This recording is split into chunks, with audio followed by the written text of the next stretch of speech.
1 João capítulo 1, verso 1 até o versículo 4. O que era desde o princípio, o que temos ouvido, o que temos visto com os nossos próprios olhos, o que contemplamos e as nossas mãos apalparam com respeito ao Verbo da vida. E a vida se manifestou, e nós a temos visto, e dela damos testemunho, e vô-la anunciamos, a vida eterna, a qual estava com o Pai e nos foi manifestada. O que temos visto e ouvido anunciamos também a vós outros, para que vós igualmente mantenhais comunhão conosco. Ora, a nossa comunhão é com o Pai e com seu Filho Jesus Cristo. Estas coisas, pois, vos escrevemos para que a nossa alegria seja completa. Até aqui, até o versículo 4. Que o Senhor nos abençoe e que Ele aplique em nossos corações a porção lida da sua santa, da sua bendita palavra. Amém. Meus irmãos, meus amigos, é grande e abrangente a influência que Jesus Cristo ele exerce nesse mundo. E quando eu falo nesse mundo secular, nesse mundo dos homens, nesse mundo das pessoas, a sociedade em geral, vamos assim dizer. Eu vou repetir, é grande e abrangente a influência que Jesus Cristo ele exerce sobre todas as pessoas no seu sentido geral, no seu sentido universal. Existem, melhor dizendo, várias maneiras através das quais a gente pode comprovar essa afirmação que nós acabamos de fazer. Contudo, existe uma específica que comprova a influência que Jesus Cristo ele exerce sobre as pessoas. E qual é essa razão? E qual é esse motivo? O fato, meus irmãos, meus amigos, da história da humanidade, ela ser dividida em antes e depois de Jesus Cristo. Esse é o marco central, vamos assim dizer, que divide a história humana, que divide a história de todas as pessoas aqui neste mundo. É interessante, porque por mais que haja cientistas, historiadores, filósofos, pensadores que até descreem da pessoa de Cristo, da sua divindade, elas não podem mudar essa realidade que o nosso calendário ele está submetido a esse fato, a pessoa de Cristo, em especial o seu nascimento. De forma que aqui nós temos uma comprovação, de forma que aqui nós temos uma razão pela qual essa influência de Jesus sobre a humanidade, ela é tão abrangente, ela é tão grande. A divisão da história em antes e depois de Jesus Cristo. Esse texto que nós acabamos de ler, 1 João, capítulo 1, versículos de 1 até o versículo 4, nos apresenta, meus irmãos, meus amigos, a vinda de Cristo a este mundo, que conforme nós acabamos de falar, dividiu a história da humanidade. Cristo, ele é descrito aqui dentro do seu nascimento.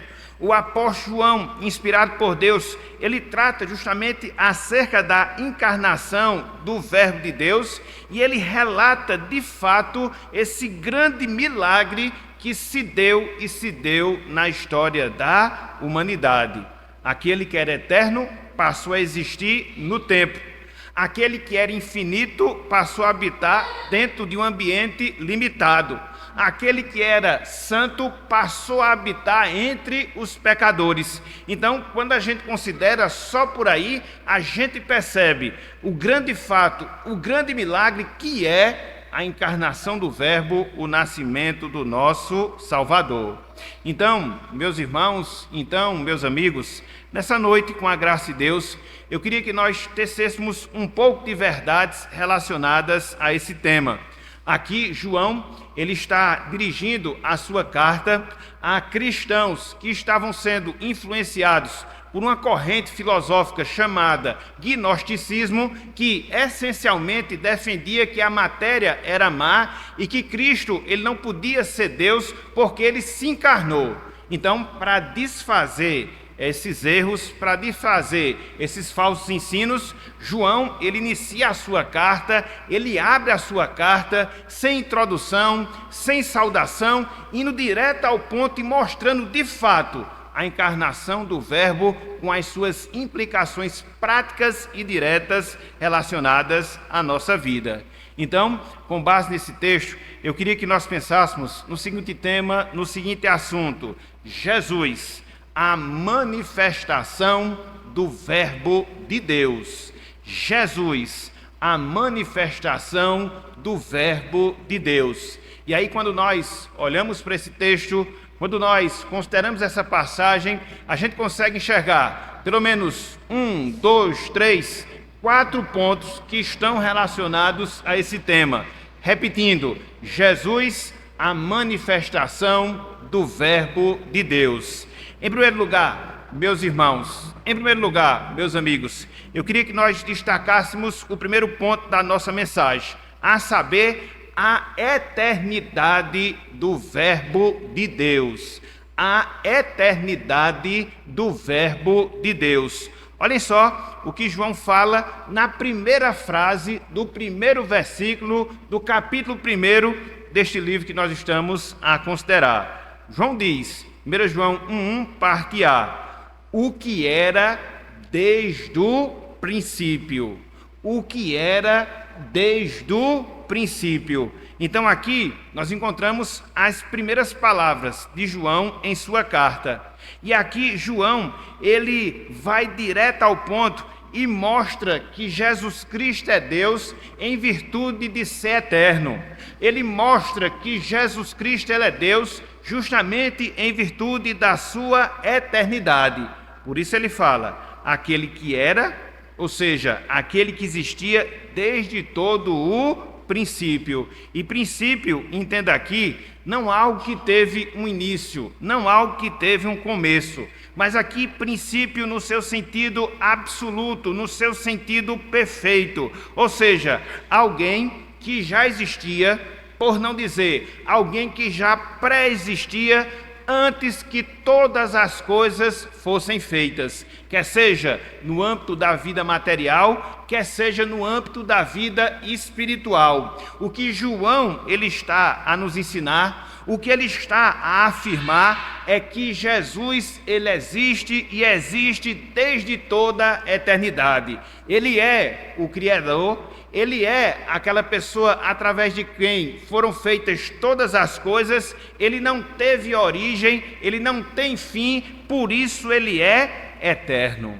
É interessante porque quando você observa essa afirmativa que João faz aqui, acerca da eternidade do Verbo, acerca da eternidade do nosso Salvador, você vai perceber que esse mesmo fato, que essa mesma verdade, ela é comprovada em outras passagens que nós encontramos nas Escrituras Sagradas. Por exemplo, quando nós abrimos as nossas Bíblias, lá na carta que o apóstolo Paulo ele escreve aos irmãos da igreja de Colossos, capítulo 1, versículos 15 até o versículo 17, o apóstolo Paulo ele aborda o mesmo ponto que João ele está abordando aqui, ou seja, a eternidade do Verbo, a eternidade do nosso Salvador. Abro aspas para que o apóstolo Paulo fala em Colossenses capítulo 1, versículos 15 até o versículo 17. Diz o apóstolo em relação a Jesus: este é a imagem do Deus invisível, o primogênito de toda a criação, pois nele foram criadas todas as coisas, nos céus e sobre a terra, as visíveis e as invisíveis, sejam tronos, sejam soberanias, quer principados, quer potestades, tudo foi criado por ele e para ele. Versículo 17, ele é antes de todas as coisas, nele tudo subsiste. A eternidade do Verbo. Um pouco antes, o mesmo João, que escreve essa primeira carta, quando estava a escrever o seu evangelho, também na parte inicial do Evangelho, logo no versículo 1, ele atesta essa mesma verdade, a saber, a eternidade de Jesus Cristo, quando ele diz: no princípio era o Verbo, e o Verbo estava com Deus, e o Verbo era Deus. Então, não há, meus irmãos, não há, meus amigos, como nós mudarmos esse fato. Não há como nós alterarmos essa realidade. Quando nós pensamos na pessoa de Cristo, a gente deve considerar justamente a sua eternidade. Ele não tem início, ele não tem fim, por isso ele é Deus. Então, quando João ele nos fala acerca da manifestação do Verbo de Deus, ou seja, Jesus Cristo, em primeiro lugar, ele fala da sua eternidade. Cristo, ele é eterno. Contudo, meus irmãos, contudo, meus amigos, o apóstolo Paulo, ele não para apenas defendendo a eternidade do Verbo de Deus. Ele prossegue e dentro da sequência dessa passagem, ele vai abordar a segunda verdade, o segundo fato relacionado a Cristo como a manifestação do Verbo de Deus. Se no primeiro momento, conforme nós acabamos de ver, o Verbo de Deus, ele é eterno. No segundo momento, João nos ensina que o Verbo de Deus, ele é humano, ele se encarnou, a humanidade do Verbo de Deus. Olha aí o que nós encontramos no restante do versículo 1. 1 João, capítulo 1, o restante do versículo número 1. A gente viu a primeira frase, agora o restante do verso. Diz o seguinte: o que temos ouvido, o que temos visto com os nossos próprios olhos, o que contemplamos e as nossas mãos apalparam com respeito ao Verbo da vida. Aqui, meus irmãos, aqui, meus amigos, João trata de outro ponto concernente à pessoa de Jesus, a saber, a sua humanidade. O Salvador, ele é humano. Se no verso anterior, conforme nós acabamos de ver, Cristo é descrito como alguém eterno, aqui João, ele nos mostra que aquele que era eterno, desde toda a eternidade, ele entrou, ele penetrou no tempo e foi revelado, e foi manifestado através dos homens, ou aos homens. E aqui você vê a complementação da ideia de João. Ele fala no primeiro momento que esse verbo ele é eterno, contudo ele não para por aí, e ele fala também que esse verbo ele entrou no tempo, não obstante ele ser eterno, e ele foi revelado, ele foi mostrado, ele foi manifestado a todos os homens. Por isso ele dizer que o verbo ele se fez carne e se revelou e se apresentou a cada um de nós. É interessante porque quando João ele aborda esse ponto, ele aborda essa verdade, ele mostra, meus irmãos, ele mostra, meus amigos, que a humanidade de Jesus, a sua encarnação, o seu nascimento, ele é um fato extremamente comprovável. E por quê? Por causa dos sentidos através dos quais João, ele reconheceu, e não só ele, João, os demais apóstolos, eles reconheceram que de fato Cristo ele foi homem, que de fato Cristo ele foi humano.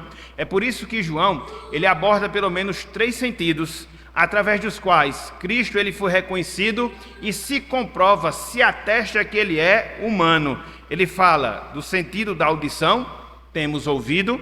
Ele fala do sentido da visão, temos visto. Ele fala do sentido do tato, as nossas mãos apalparam. As nossas mãos apalparam.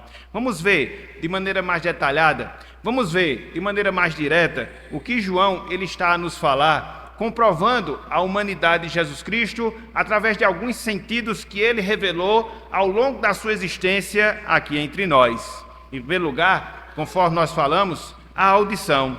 João, meus irmãos, João, meus amigos, ele ouviu pessoalmente as palavras proferidas pelo Verbo da vida. Ele escutou as palavras que saíram dos lábios do nosso Salvador, tal qual os irmãos, os amigos estão a nos escutar aqui nesse instante.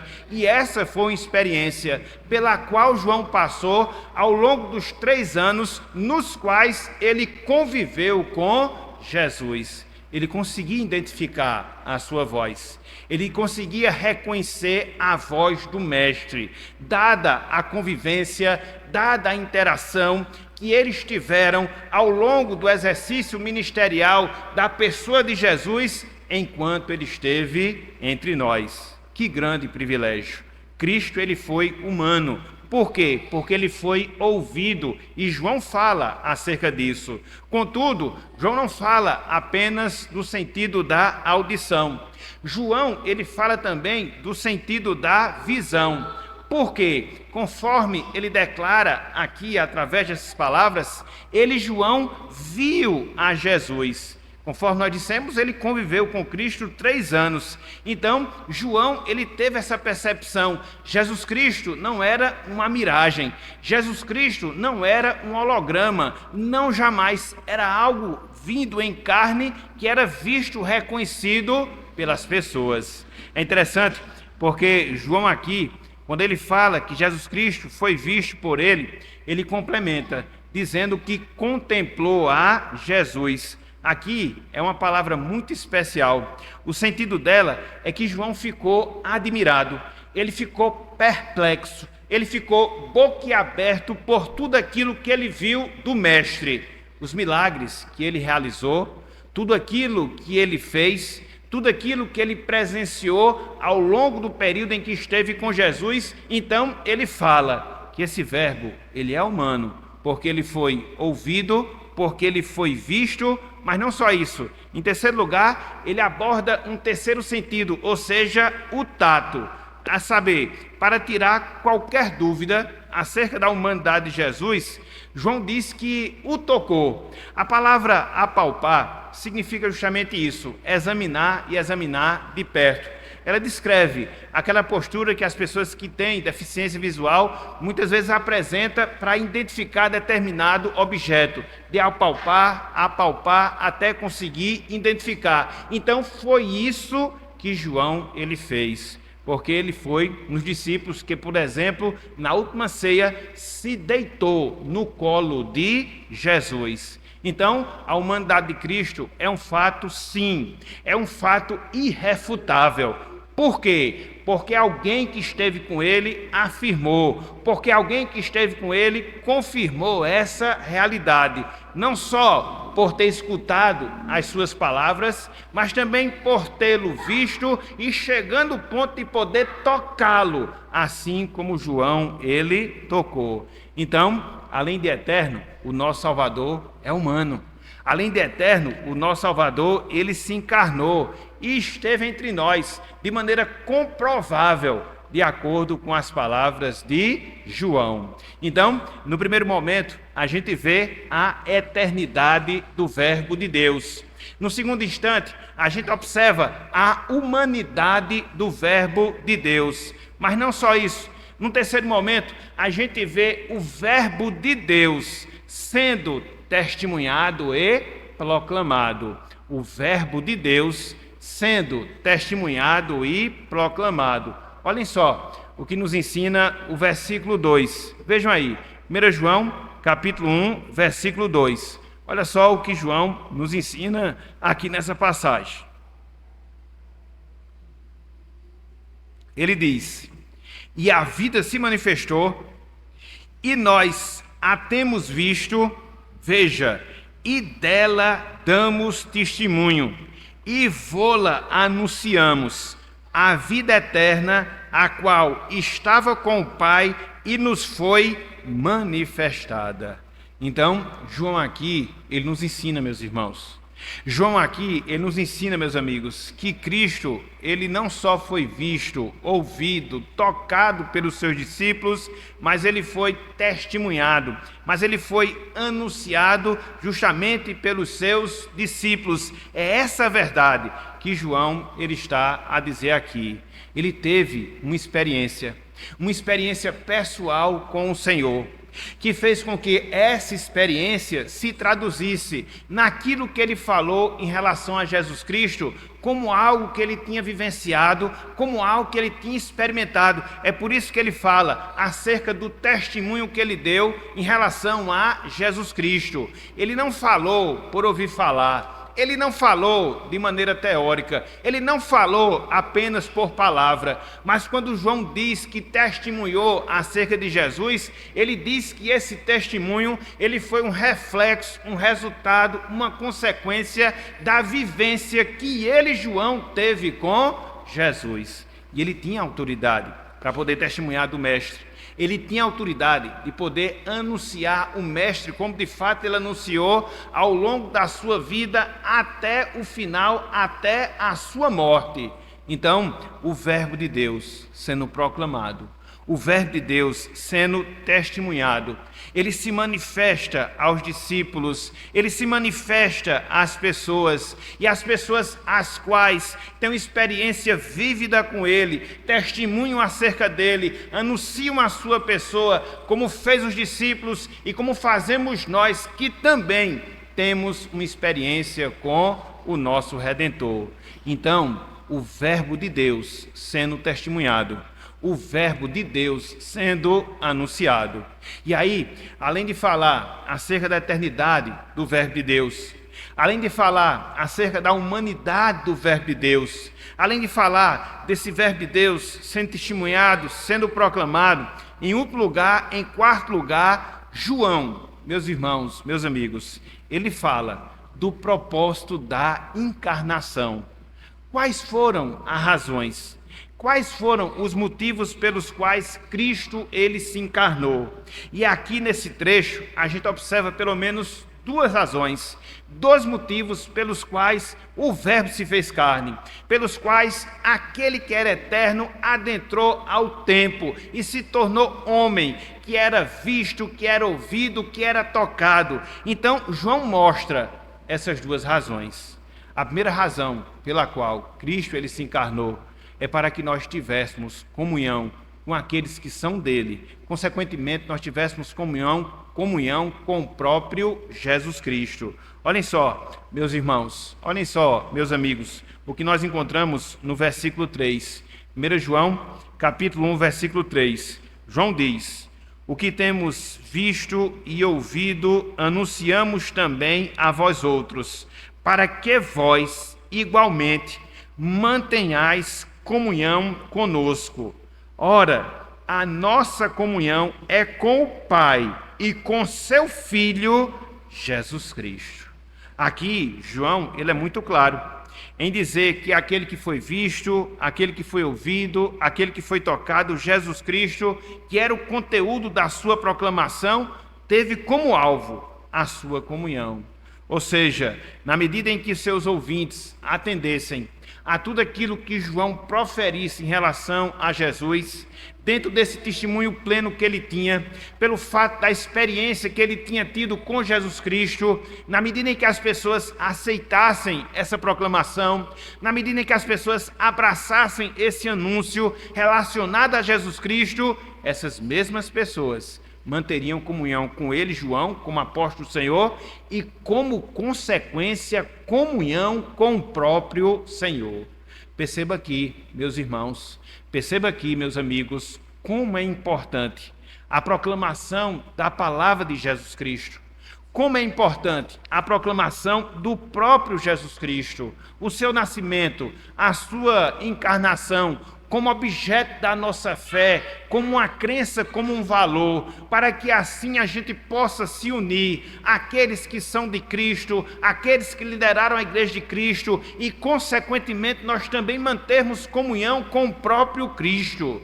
Então, não há, meus irmãos, não há, meus amigos, como nós mantermos comunhão com Jesus Cristo sem que nós abracemos as verdades relacionadas a Ele, sem que nós abracemos a verdade relacionada ao seu nascimento. Daí a importância de nós falarmos acerca do Natal, dentro de uma perspectiva bíblica, dentro de uma perspectiva escriturística. Para quê? Para que assim nós possamos ter comunhão com o próprio Salvador. A comunhão vem a partir da aceitação da verdade, que Cristo se encarnou, que Ele é o Deus encarnado, que Ele esteve entre nós, e enquanto esteve entre nós, Ele foi o Deus manifesto. Foi por isso que Ele falou: ninguém vem ao Pai, senão por mim. Então, foi para isso, meus irmãos, foi para isso, meus amigos, que o Verbo, Ele se encarnou, para que pudéssemos ter comunhão com aqueles que são de Deus, mas principalmente para que nós tivéssemos comunhão com o próprio Jesus Cristo a partir da aceitação dessa verdade. E aí, repito, a necessidade que nós temos da perspectiva certa acerca do Natal, do anúncio coerente acerca do nascimento de Jesus Cristo, para que outros possam experimentar da mesma comunhão que hoje nós experimentamos com o Salvador. Foi para isso que Ele se revelou, foi para isso que Ele se encarnou, para que nós fôssemos unidos a Ele, para que a barreira do pecado fosse quebrada, foi para que nós pudéssemos ter comunhão com o Pai através do Seu Filho, foi para que nós pudéssemos fazer parte da Sua família, foi para que nós pudéssemos ter a Sua presença em nossa vida através do Seu Espírito. Sem o nascimento de Jesus, essa comunhão, meus irmãos, meus amigos, ela era impossível. Por isso que, dentro dos eternos decretos de Deus, Deus determinou que o Seu Filho, a segunda pessoa da Trindade, num dado momento da história humana, Ele se encarnasse, e a partir dessa encarnação sua, nós pudéssemos ter comunhão e comunhão com Ele. Natal é isso. Natal é nos lembrarmos dessa grande bênção. Natal é isso. É nós nos lembrarmos desse grande benefício da comunhão que nós temos, porque um dia Cristo se fez carne, se fez homem, para que nós tivéssemos comunhão com Ele, os homens, comunhão com o Pai. Então, essa aí é a primeira razão, é o primeiro propósito pelo qual Cristo ele se encarnou. Mas não só isso. Cristo, Ele se encarnou, meus irmãos, meus amigos, para que nós pudéssemos ter alegria, alegria genuína, alegria completa, alegria verdadeira. Veja o que ele fala no finalzinho do trecho, ou seja, no versículo 4. Olhem só o que nos é dito aqui. João falou: estas coisas, pois, vos escrevemos, para quê? Para que a nossa alegria seja completa. João ele encerra esse trecho mostrando que a comunhão que nós desfrutamos com Deus e Jesus Cristo, através dos ensinos dos apóstolos, produz em nós alegria, produz em nós gozo, produz em nós satisfação.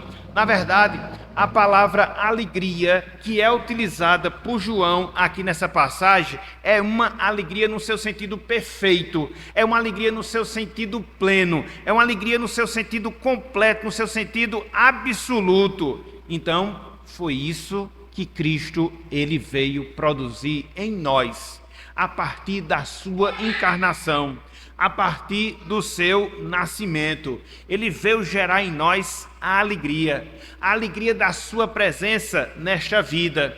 Ele veio gerar em nós a alegria da certeza que após esta vida a nossa comunhão com Ele, ela perdurará para sempre. Então, Natal, meus irmãos, Natal, meus amigos, deve representar para nós essa alegria, a alegria que vem de Deus, a alegria que vem do Senhor. Por mais que tenha o seu ponto positivo, confraternizações, momentos de comunhão com as pessoas, que via de regra a gente experimenta ao longo desse período, mas o nascimento de Cristo, ele não pode ser limitado a essa visão meio que reducionista, muito pelo contrário. A gente tem que ver que o nascimento de Jesus, ele produz em nós essa alegria. Uma alegria que perpassa não só esses instantes que nós passamos de festejos, de confraternizações, de comemorações, mas uma alegria que está presente em todos os momentos e em todas as circunstâncias da nossa vida, porque foi justamente para isso que Cristo ele veio a este mundo. Não foi sem razão, não foi sem motivo que no Evangelho de João Cristo disse: eu vim para que tenham vida e a tenham em abundância. Essa abundância consiste nisso, na alegria do Senhor, na satisfação de Deus, na certeza da comunhão que nós temos com o nosso Salvador, na certeza que nós temos da sua salvação, na convicção que nós depositamos da consumação da nossa salvação na nossa vida eterna. Então tudo isso está envolvido na encarnação do Verbo, no nascimento de Jesus Cristo. Então, você olha aqui para esse texto, meus irmãos, você olha aqui para esse texto, meus amigos, e observa, pelo menos, essas 4 verdades que são destacadas aqui por João, relacionadas ao Verbo de Deus. Você vê a eternidade do Verbo de Deus, você vê a humanidade do Verbo de Deus, você vê o Verbo de Deus sendo proclamado, sendo anunciado, você observa a razão da encarnação do Verbo, a comunhão e a alegria. Tudo isso dá sentido verdadeiro ao que nós chamamos de Natal, de nascimento do Salvador. E diante disso, meus irmãos, e diante disso, meus amigos, o que é que fica para nós de lição? O que é que fica para nós de aplicação? Em que é que essas verdades, elas impactam concretamente as nossas vidas? Eu queria que nós pensássemos em algumas lições, agora, na parte final da nossa meditação. Em primeiro lugar, meus irmãos, em primeiro lugar, minhas irmãs, diante de tudo isso que a gente vê João falar acerca do nascimento de Jesus Cristo, que nós possamos, meus irmãos, que nós possamos, minhas irmãs, contemplar, mas não contemplar de qualquer forma, mas que nós possamos contemplar maravilhados o nosso Salvador, aquele que é Deus, aquele que é homem ao mesmo tempo. Que maravilha, meus irmãos, que maravilha, minhas irmãs. É nisso que a gente observa que Deus ele realiza coisas que são impossíveis aos seres humanos. Como é que a gente pode conceber no mesmo ser, um ser que é divino, um ser que é humano, um ser que é 100% Deus, um ser que é 100% homem? Tudo é possível, porque para Deus não há impossível. Foi aquilo que ele falou, foi aquilo que o anjo falou no anúncio do Salvador. E nós devemos considerar esse fato. Nós devemos ficar admirados diante dessa realidade, porque Deus faz coisas que vão além da nossa compreensão, além da nossa explicação, e nos coloca no nosso devido lugar. Somos criaturas, apenas criaturas de Deus. E sempre haverá coisas que nós não entenderemos, dada a nossa situação. E daí a necessidade que a gente tem de se humilhar, de se prostrar, de admirar e de adorar a beleza, a perfeição do nosso Deus, que faz coisas e coisas impossíveis. Então, contemplemos, meus irmãos, contemplemos, minhas irmãs, o nosso maravilhoso Salvador, aquele que de maneira impossível aos olhos dos homens, ele é Deus e ele é homem ao mesmo tempo.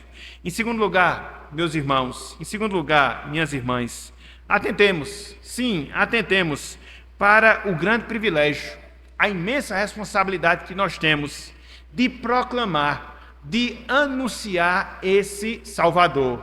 Foi por isso que ele veio aqui a este mundo, para se tornar comprovável, para ser ouvido, para ser visto, para ser tocado, para ser algo verdadeiro, a fim de que nós possamos falar dele, a fim de que nós possamos proclamar as suas verdades, a fim de que nós possamos declarar a sua salvação. Meus irmãos, minhas irmãs, Natal é um período em que a gente deve proclamar a vinda do nosso Salvador e a razão dessa vinda, conforme nós observamos, proporcionar-nos alegria com ele e uma verdadeira comunhão. A gente tem que aproveitar, meus irmãos, as oportunidades, sobretudo nesse período em que as pessoas estão mais sensibilizadas com aquilo que comumente se chama de espírito natalino, e mostrar o verdadeiro sentido do Natal, para que o homem possa ter comunhão com Cristo, para que o homem possa desfrutar de verdadeira alegria com Cristo, e foi para isso que Cristo ele veio e se encarnou. Então, abrace essa sua responsabilidade, abrace esse seu compromisso e torne Cristo conhecido às pessoas. Isto é também Natal. Em terceiro lugar, meus irmãos, em terceiro lugar, minhas irmãs, aprendamos que somente uma doutrina sadia, um ensino sadio, nos leva à comunhão com Cristo. Foi o que João fez ao longo dessa passagem. Na verdade, é o que o João fará ao longo de todo esse livro. Ele vai mostrar que Cristo é homem, que Cristo é Deus, dentro daquele contexto em que ele existia, onde as pessoas colocavam dúvida se realmente Deus poderia ter vindo em carne, já que se pensava que a carne era essencialmente má. E João desfaz essa ideia. Ele desfaz esse equívoco e ele mostra que a partir do momento que as pessoas abraçassem tudo aquilo que ele ensinasse em relação à humanidade, em relação à eternidade do Salvador, essas mesmas pessoas, elas possuíssem não só comunhão com ele, com João, mas também comunhão com o próprio Salvador. É por isso que quando não se tem uma devida noção de quem seja Jesus Cristo, e as pessoas aí têm visões as mais variadas, muitas delas extremamente equivocadas em relação a Jesus. Muitas vezes limitam a um grande homem, muitas vezes limitam a um grande mestre, muitas vezes como que fosse a primeira revelação de Deus ou a primeira criação de Deus. Não. Assim a gente não pode ter comunhão verdadeira com Jesus Cristo. Devemos abraçá-lo na sua divindade. Devemos crer na sua humanidade, para que assim possamos ter comunhão plena com o nosso Salvador. Então, que abracemos o ensino verdadeiro em relação a Jesus Cristo, para que nós possamos manter verdadeira comunhão com o nosso Salvador. E em quarto lugar, meus irmãos, minhas irmãs, nos alegremos, mas nos alegremos de fato, nos alegremos de verdade, porque hoje a comunhão com Cristo ela é real. Porque hoje nós temos verdadeira alegria em nossas vidas, porque Cristo ele reside em nossos corações. Foi para isto que ele se encarnou, para estar entre nós. Foi para isso que ele se encarnou, para viver em nós através do seu Espírito. E é isso que produz em nós uma verdadeira alegria, que não depende das circunstâncias, que não depende das pessoas, que não depende de qualquer outra coisa. A nossa alegria é uma pessoa e a nossa alegria é Jesus Cristo, independente de qualquer coisa. E isso é que é Natal, é nos alegrarmos com esse fato. Isso é Natal, é nós nos regozijarmos pelo fato de Cristo estar em nós e produzir em nós a sua alegria, o seu gozo, para a glória do nosso Deus. Em último lugar, meus amigos, em outro lugar, minhas amigas, se volte para esse Cristo que veio dos céus para a terra, esse Cristo que deixou a eternidade para entrar no tempo, esse Cristo que se encarnou, que se tornou homem, assim como nós, com a grande exceção do pecado, porque ele não pecou jamais. Desse Cristo que fez coisas espetaculares durante seu ministério, coisas que somente Deus faz. Deste Cristo que nos ensinou verdades inefáveis que somente Deus ele pode nos ensinar. Desse Cristo que foi à cruz para poder morrer em favor dos nossos pecados. É desse mesmo Cristo que você precisa. É desse mesmo Cristo que você carece. E este é o sentido verdadeiro do Natal. Fazer com que você possa ter uma visão certa, concreta, real da pessoa de Jesus e se voltar para Ele em arrependimento, em confissão de pecados. Aproveite as oportunidades que Deus lhe dá. Aproveite os momentos que Deus lhe proporciona, sobretudo nesses instantes, onde as pessoas tanto falam acerca do seu filho, para que você se volte para ele, para que você reconheça-o como seu Senhor, para que você reconheça-o como seu Salvador, e a partir disso, pela graça de Deus, você possa ter nova vida em Cristo Jesus, para viver para a sua glória e para ter certeza de vida eterna na companhia de Jesus e dos demais santos para todos sempre, para a glória do nosso Deus. Que Deus nos abençoe, meus irmãos. Que Deus nos abençoe, meus amigos. e que Ele nos dê cada vez mais o real sentido do nascimento de Cristo, para que isto também sirva para nós glorificarmos e exaltarmos ao seu santo e excelso nome. Que Deus nos abençoe. Amém.